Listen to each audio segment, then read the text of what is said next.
ನಮಸ್ಕಾರ.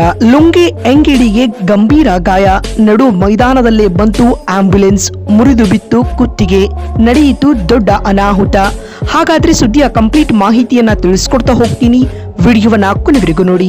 ಆದ್ರೆ ಇನ್ನು ಯಾರನ್ನು ನಮ್ಮ ಚಾನೆಲ್ಗೆ ಸಬ್ಸ್ಕ್ರೈಬ್ ಮಾಡಿಲ್ವೋ ಸೊ ದಯವಿಟ್ಟು ಚಾನೆಲ್ಗೊಂದು ಸಬ್ಸ್ಕ್ರೈಬ್ ಮಾಡಿ, ವಿಡಿಯೋಗೊಂದು ಲೈಕ್ ಮಾಡಿ. ಹೌದು, ದೆಹಲಿಯ ಅರುಣ್ ಜೇಟ್ಲಿ ಸ್ಟೇಡಿಯಂನಲ್ಲಿ ನಡೆದ IPL 2026ರ ಡೆಲ್ಲಿ ಕ್ಯಾಪಿಟಲ್ಸ್ ಹಾಗೂ ಪಂಜಾಬ್ ಕಿಂಗ್ಸ್ ನಡುವಿನ ಪಂದ್ಯವೊಂದರಲ್ಲಿ ಮಹಾ ಅವಘಡವೊಂದು ಸಂಭವಿಸಿದೆ. ಕ್ಯಾಚ್ ಹಿಡಿಯುವ ಯತ್ನದಲ್ಲಿ ಡೆಲ್ಲಿ ಕ್ಯಾಪಿಟಲ್ಸ್ ತಂಡದ ಸ್ಟಾರ್ ವೇಗದ ಬೌಲರ್ ಲುಂಗಿ ಎಂಗಿಡಿ ಗಂಭೀರ ಗಾಯಗೊಂಡಿದ್ದಾರೆ.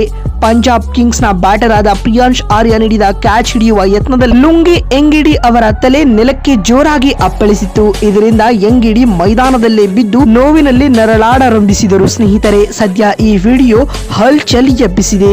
ಲುಂಗಿ ಎಂಗಿಡಿಯವರ ಗಾಯದ ತೀವ್ರತೆ ಎಷ್ಟಿತ್ತೆಂದರೆ ಅವರು ಮೇಲೇಳಲು ಕೂಡ ಸಾಧ್ಯವಾಗ್ತಾ ಇರಲಿಲ್ಲ.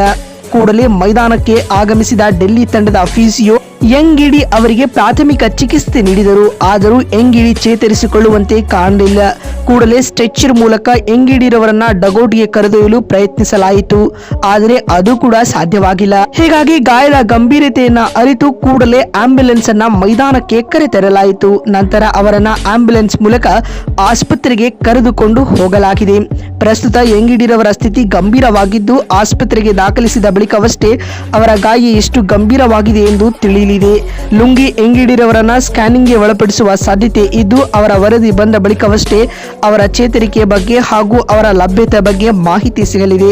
ಸದ್ಯದ ಪರಿಸ್ಥಿತಿ ನೋಡಿದರೆ ಎಂಗಿಡಿ ಚೇತರಿಸಿಕೊಳ್ಳಲು ಸಾಕಷ್ಟು ದಿನಗಳು ಬೇಕಾಗಬಹುದು. ಇದರಿಂದ ಅವರು IPL ನಿಂದ ಹೊರಗುಳಿಯುವ ಸಾಧ್ಯತೆ ಹೆಚ್ಚಿವೆ. ಅದೇನೇ ಆಗಲಿ, ಎಂಗಿಡಿ ಆದಷ್ಟು ಬೇಗ ಗುಣಮುಖರಾಗಿ ಆಟಕ್ಕೆ ಮರಳುವಂತಾಗಲಿ ಎಂಬುದು ಅಭಿಮಾನಿಗಳ ಆಶಯವಾಗಿದೆ. ಗೆಟ್ ವೆಲ್ ಸೂನ್ ಅಂತ ಎಲ್ಲರೂ ಕಾಮೆಂಟ್ ಮಾಡಿ. ವಾಸ್ತವವಾಗಿ ಕಳೆದ 24 ಗಂಟೆಗಳಲ್ಲಿ ಡೆಲ್ಲಿ ತಂಡಕ್ಕೆ ಇದು 2ನೇ ಆಘಾತವಾಗಿದೆ. ಈ ಪಂದ್ಯಕ್ಕೂ ಮುನ್ನ ನಡೆದ ಅಭ್ಯಾಸ ಪಂದ್ಯದ ವೇಳೆ ಯುವ ಆಟಗಾರ ಮುಖಕ್ಕೆ ಚೆಂಡು ಬಡಿದು ತೀವ್ರವಾಗಿ ಗಾಯಗೊಂಡಿದ್ದರು.